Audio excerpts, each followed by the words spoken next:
Hi everybody, it's Julia from Mathis and Travel coming to you this week from San Francisco, and you'll have to excuse me, I'm a little bit sick, so I've got my hot tea here.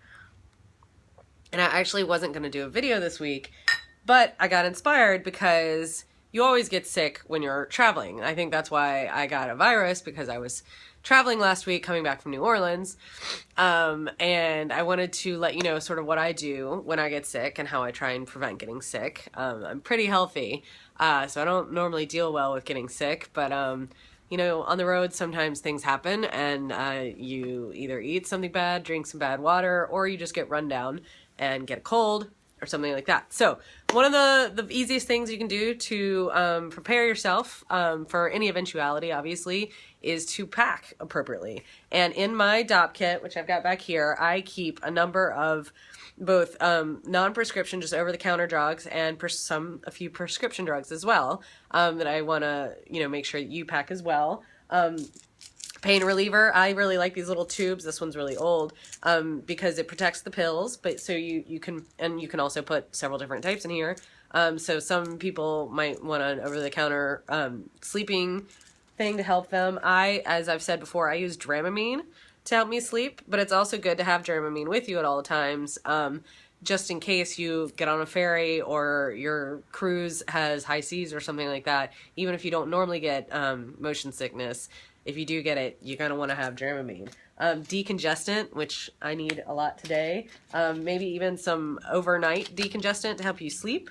And then the other big thing you always want to have, this is in my little handy leftover plastic baggie from somewhere, is some anti-diarrheal, some that's Imodium AD.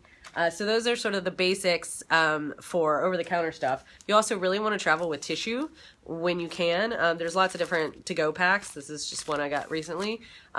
This is also good for in developing nations or nations with different hygiene quality, because not always will you have toilet paper in the bathroom. So it's always good to have some tissues in your pack.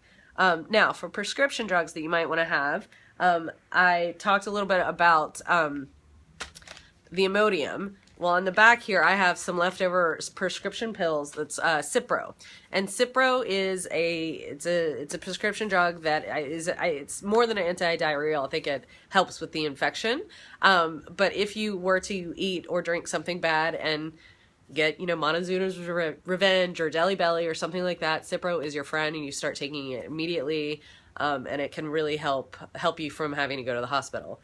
Another prescription drug that you may want to look into, and again, this is totally dependent on you and your habits. I have it for really long plane rides, and that's this is a horrible little plastic baggie, but that's some Ambien.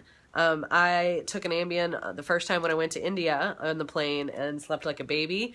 Everybody that went to Tahiti with me was super jealous because I took one right as we got on the plane, and I didn't move for 6 hours. It was great.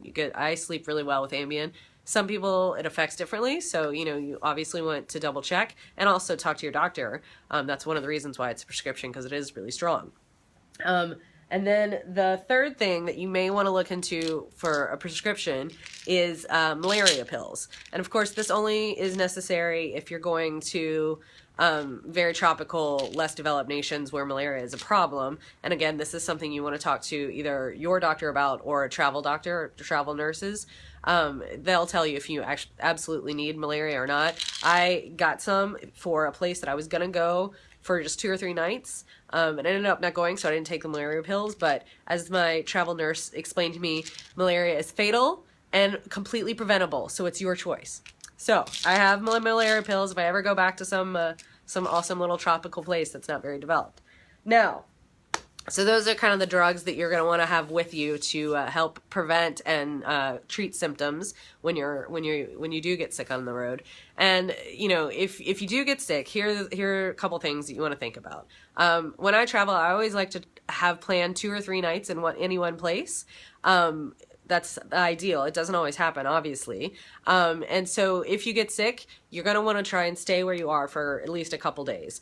If you're on a set itinerary or a set tour where you're going to be moving night after night, there's not much you can do. But the point is you want to try and rest and do as little as possible. I've been sick on a travel day before, and it's really not fun. but you know, that's one of the biggest things is when you're sick is you've got to get as much rest as you possibly can. The other thing is you're going to want to always have as much fluids as you can. So, you know, buy the great big bottles of water, stuff like that, so you can always be hydrating along with dosing yourself. You know, if you are on a tour, and you know, it is really unfortunate if you're in your dream destination and you get sick. I mean, it's just really sad, but you can't push yourself and you can't try and do all the things you had scheduled. You know, tell your tour guide, I'm not going to show up after breakfast, or, you know, have your travel buddy take pictures for you or something, but, you know, don't try and do everything because that'll just make you sick longer. Sometimes if you really just sleep and hammer fluids, you can get better a lot quicker.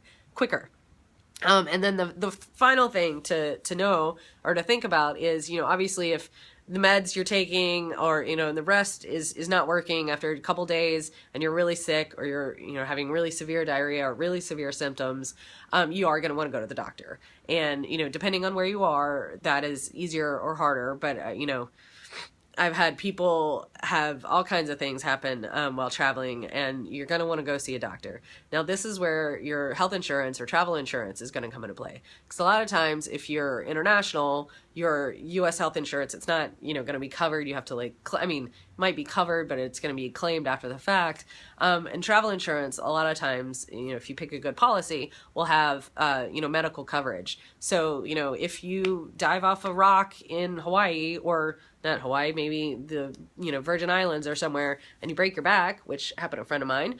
Luckily, she was fine, but you don't have to worry about the cost of flying you back to a U.S. hospital. You know, or if you break your ankle on a hike, you know, I don't know why that's always my example, but, you know, you can, if you have travel insurance that includes medical, then you don't have to worry about, you know, how much it's going to cost, or am I going to get it covered and stuff like that. So those are my tips for avoiding and trying to avoid sickness and dealing with sickness when you're abroad. Of course, excuse me, you know, I've been spending a lot of quality time on my couch the last couple days instead of skiing, but that's what you got to do. You got to listen to your body and take care of it, and even when you're on the road. So I'll talk to you next week.